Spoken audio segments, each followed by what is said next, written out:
聽我講，一個人有冇福氣，睇你入眼隻碗就知噶咯。唔係啊嘛，隻碗可以睇到啲咩啊？崩個碗就冇用啦，嫁個崩口老公，一眼就入乾淨啲，冇黐唔對眼，乜大個就嫁個豆皮佬，一眼就冇敲碗，你乜你想啊？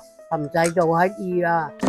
原來隻碗係同福氣有關喎，但係到底暗藏住咩玄機呢？嗱，美食家蔡瀾有本書叫做《碗定福字》，隻碗乾淨咗，即係寓意珍惜，係對糧食嘅尊重，亦都係對整嘢食俾你嗰個人嘅感恩，亦都係對自然嘅敬畏。隻碗可以裝飯、裝湯、裝酒，甚至裝藥都得。咁從一隻碗就可以睇到一個人有冇福氣，實際上就係從你每日嘅一飲一食睇到一個人嘅修養同埋品行。簡單啲嚟講，即係食飯睇人品。同大家講個古仔吓。話說孔子周遊列國，曾經被困喺陳蔡之間，連續7日都冇一粒米飯落過肚，認真陰公豬啦。咁有一日，佢徒弟顏回終於揾咗啲糧食翻嚟咯，喺間爛屋入邊煮米飯。咁等到啲飯就嚟熟嘅時候，孔子就見到佢徒弟顏回可能太肚餓啦，揭開個煲蓋，直接用手揸住啲飯放入個口嗰度食，好似餓鬼投胎咁。咁孔子雖然見到，但係又扮唔知，於是乎就同佢講啦。我正話夢到我祖先嚟揾我，所以我專登入嚟揾啲乾淨未有人食過嘅米飯嚟敬祖先。呢個其實係傳統風俗嚟嘅，依家好多地方都會有。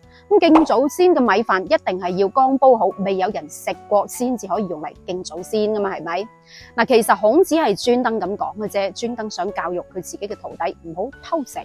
點知顏回就同佢講啦，唔得啊，師傅，我正話煮飯嘅時候見到有啲灰塵跌咗落煲飯嗰度，於是我就用手執佢出嚟，但係抌咗佢又好似覺得好大嘥，於是我就自己食咗落肚。孔子呢個時候先至恍然大悟，原來自己錯怪咗徒弟，佢原本以為眼見為實，但係原來眼見都未必可信嘅。用手揸飯嚟偷食呢個行為好似冇咩特別，係咪？好多人都覺得根本就係一個不值得一提嘅壞習慣，甚至好多人都試過噶啦。未開飯嘅時候就用手拈啲飯餸嚟食啊嘛。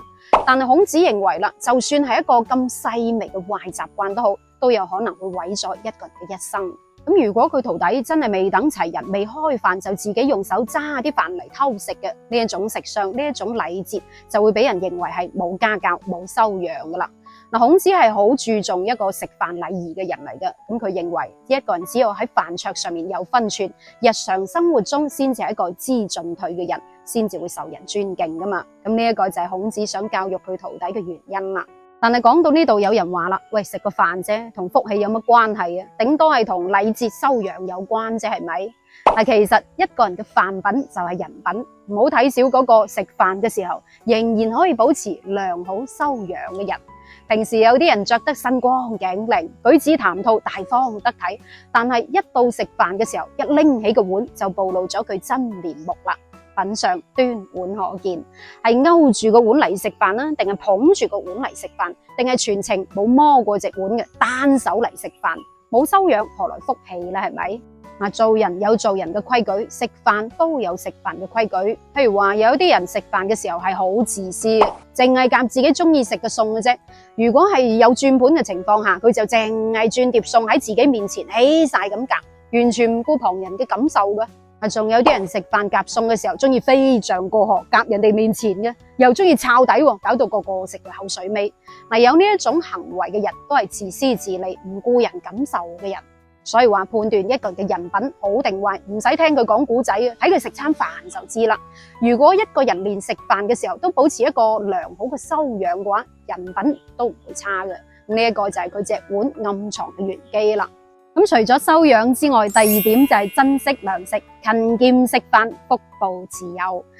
老一輩嘅人係好珍惜糧食嘅，對於食嘅嘢係從來都唔會大嘥。咁當然嗰啲變質嘅唔計啦吓。因為老一輩嘅人認為，如果嘥糧食嘥米飯嘅話，就等於喺度損害自己福報咁話。又同大家講個古仔吓。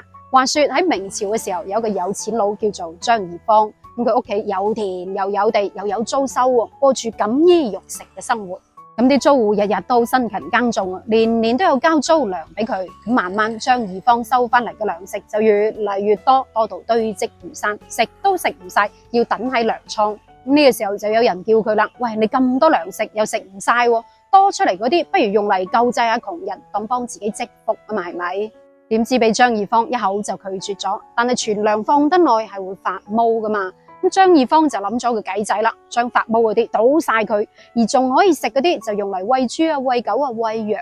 喂，對於佢嚟講係冇用嘅嘢，係剩飯啫。但係對於農民伯伯嚟講，呢啲係血汗嚟噶。咁所以有人話佢啦，你咁樣暴殄天物，呢個字係讀殄，暴殄天物吓。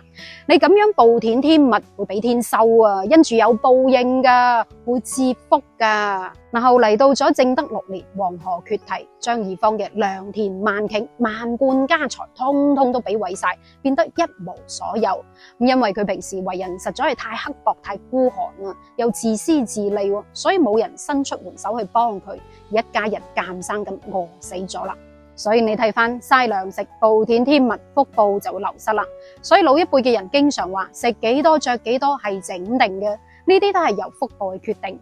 有位大師曾經講過，浪費衣食極損福報。每一粒糧食都係嚟之不易，就算係億萬富翁都冇資格浪費糧食，唔係嘅話福報就會流失噶啦。飽時省一口，餓時才能得一斗，呢一個就係碗入邊嘅福氣啦。咁你今日食咗飯未呢？平時食飯有冇做光盤一族啊？出去食飯有冇打包呢？